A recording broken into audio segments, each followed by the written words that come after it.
तो पिछले एपिसोड में हमने देखा कि जेवियन और उसकी टीम ने मिलकर व्हाइट साइरन टीम को हरा दिया था, जिसकी वजह से वो सब लोग काफी ज्यादा खुश हो जाते हैं। यहाँ वो लोग अभी अपनी इस जीत की खुशी सेलिब्रेट कर ही रहे थे कि तभी अचानक वहाँ पर ब्लैक साइरन टीम का कैप्टन टाई आ जाता है, जो कि दिखने में काफी ज्यादा खतरनाक था। और इसके बाद हम देखते हैं कि ब्लैक साइरन टीम और जेवियन की टीम के दरमियान एक जबरदस्त फाइट शुरू हो गई थी। अब आगे तो नेक्स्ट एपिसोड बिल्कुल इसी फाइट सीन से शुरू होता है, जहां पर हम देखते हैं कि जुनीर एक सीनियर डिसिपल के साथ फाइट करके उसे हरा देती है। इसके बाद वो जेवियन की फिक्र करते हुए उसकी तरफ देखती है, जहां पर हम देखते हैं कि जेवियन तो अपनी फ्लेम एनर्जी को एक्टिवेट करके बहुत ही आसानी के साथ कैप्टन टाई का मुकाबला कर रहा था। ये देखकर जुनीर के चेहरे पर एक छोटी सी मुस्कान आ गई थी, जबकि दूसरी तरफ वो वुहाओ को देखती है, उसकी हालत काफी ज्यादा खराब दिखाई दे रही थी। जुनीर उसे देखकर ही समझ गई थी कि वुहाओ को मेरी मदद चाहिए, लेकिन इससे पहले कि वो उसकी मदद करने के लिए जा पाती तभी एक सीनियर डिसिपल फौरन से आकर उस पर अटैक कर देता है, जिसे जुनीर बहुत ही आसानी के साथ डॉज करके उसे जल्द से जल्द हराना शुरू कर देती है, क्योंकि उसे वुहाओ की भी मदद करनी थी।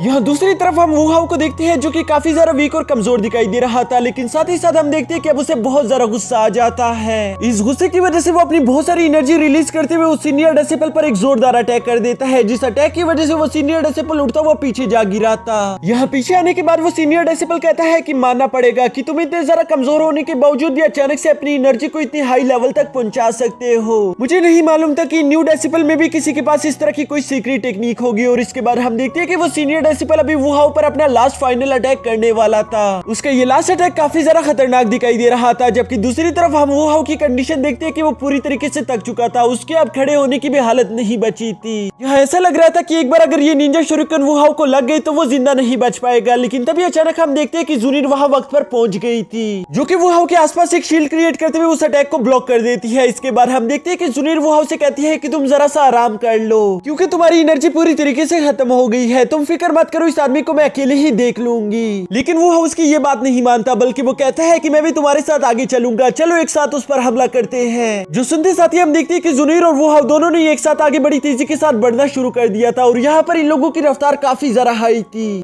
जिसे उस सीनियर डेसिपल के लिए भी देखना बहुत ज्यादा मुश्किल हो रहा था। और इसलिए हम देखते हैं कि ये दोनों कंबाइंड फॉर्मेशन अटैक करते हुए काफी आसानी के साथ उस सीनियर डेसिपल को मिट्टी में मिला देते हैं। यहाँ दूसरी तरफ हमें जिया की एक झलक दिखाई जाती है, जो कि ब्लैक साइरन टीम से काफी अच्छी तरीके से फाइट कर रही थी। तभी जुनीर वुहाओ से कहती है कि चलो हमें भी उन लोगों की मदद करनी होगी, हम इस तरह से आराम नहीं कर सकते। यह जुनीर की ये बात सुनकर वुहाओ पहले तो जेवियन की तरफ देखता है कि कहीं उसको तो मेरी मदद की जरूरत नहीं, लेकिन उसे फील हो जाता है कि जेवियन को मेरी मदद नहीं चाहिए, क्योंकि जेवियन अकेले ही कैप्टन टाई के लिए काफी था। इसलिए वो जुनीर से कहता है ठीक है, हमें बाकी के डेसिपल्स की मदद करनी होगी। जिसके बाद वो दोनों आगे बढ़ते हुए जिया की मदद करने के लिए पहुंच गई थी। यहाँ पर फाइट के दौरान जैसी कैप्टन टाई की नजर अपनी टीम पर पड़ती है, वो देखता है कि उसकी सारी की सारी टीम हार चुकी थी। ये देखकर कैप्टन टाई को काफी ज्यादा गुस्सा आ गया था, जबकि दूसरी तरफ जेवियन उसे कहता है कि तुम्हारी टीम हार चुकी है, तो अच्छा यही होगा कि तुम भी हार मान लो। लेकिन कैप्टन टाई एक जिद्दी इंसान है, तो इसलिए वो इतनी आसानी के साथ हार नहीं मानने वाला था। ये देखकर जेवियन फौरन से अपने हैवी सोर्ड को उठा लेता है, जिसका इस्तेमाल करके उसने फौरन से उसे कैप्टन टाई पर थ्रो कर दिया था। लेकिन हम देखते हैं कि कैप्टन टाई बहुत ही आसानी के साथ उस हैवी सोर्ड को पंच करके दूर फेंक देता है। लेकिन भला जेवियन इसके साथ रुकने वाला कहा था, वो बड़ी तेजी के साथ टेलीपोर्ट होकर कैप्टन टाई के पीछे आ जाता है, जहां वो अपने फ्लेम पंच का इस्तेमाल करके कैप्टन टाई को हिट कर देता है। इस हिट की वजह से हम देखते हैं कि कैप्टन टाई की पूरी बॉडी पर फ्लेम लग चुकी थी, जिसकी वजह से वो जल रहा था। वो फौरन से इस फ्लेम को बुझाना शुरू कर देता है, जबकि दूसरी तरफ जेवियन उसे कहता है कि ये फ्लेम काफी ज्यादा खतरनाक है, अगर ये किसी की बॉडी पर लग जाए तो ये उसे मारने से पहले नहीं बुझती।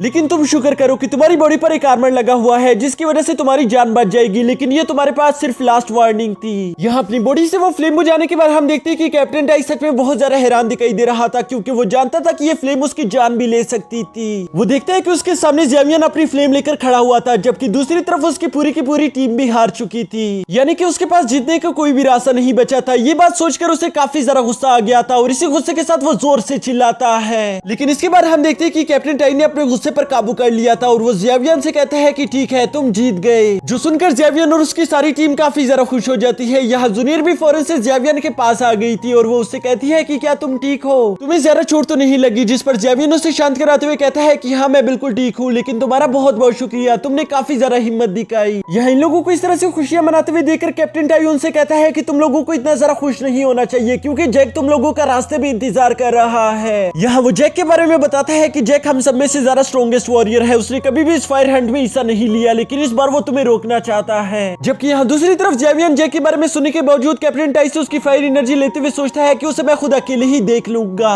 यहाँ इसके बाद सीन शिफ्ट होकर इनर कनान कॉलेज के बाहर आ गया था, जहाँ पर आप देखते हैं कि जैक अपनी टीम के साथ पूरी तरीके से रेडी खड़ा होता है। जबकि ऊपर खड़े एल्डर्स भी ये सब देख रहे थे। वो कहते हैं कि जैक ने कभी भी इस फायर हंट में हिस्सा नहीं लिया, लेकिन आज आखिरकार वो आखिरी दिन में ये सब क्यों कर रहा है। यहाँ पर हमें एक झलक बाइशन की भी दिखाई जाती है, जो कि इनर कनान कॉलेज पर पहुंच चुका था। तभी अचानक हम देखते हैं कि वहाँ पर जेवियन अपनी पूरी टीम के साथ आ जाता है। वो देखता है कि पुल के उस पार जैक और उसकी पूरी टीम हमारा इंतजार कर रही है, लेकिन जेवियन के चेहरे पर जरा सा भी डर दिखाई नहीं दे रहा था, बल्कि वो अपनी टीम को लेकर आगे बढ़ना शुरू कर देता है। जबकि साथ ही साथ हम देखते हैं कि जेवियन की टीम के चेहरे पर भी जरा सा डर नहीं था, क्योंकि वो जानते थे कि जेवियन जब तक हमारे साथ है हमें कुछ भी नहीं होगा। वो लोग अच्छे से जानते थे कि जब तक हम सब लोग एक साथ है हमें कोई भी ताकतवर से ताकतवर टीम भी नहीं हरा सकती। अब इसके बाद हम देखते हैं कि जेवियन अपनी पूरी टीम को लेकर जैक और उसकी टीम के सामने खड़ा हो गया था। यहाँ आने के बाद जेवियन उन्हें बताता है कि मैं हूँ फ्रेशर्स का लीडर जेवियन, जिस पर जैक उन्हें बताता है कि मैं व्हाइट फ्यूरीज का लीडर हूँ। यहाँ पर जेवियन उससे कहता है कि हमें यहाँ पर फाइट करने की कोई जरूरत नहीं, लेकिन अगर तुम लोग हमसे फाइट करते हो तो तुम लोगों को अपनी फायर एनर्जी से हाथ धोना पड़ेगा। जिस पर जैक कहता है कि तुम्हें खुद पर कुछ ज्यादा ही गुरूर हो गया,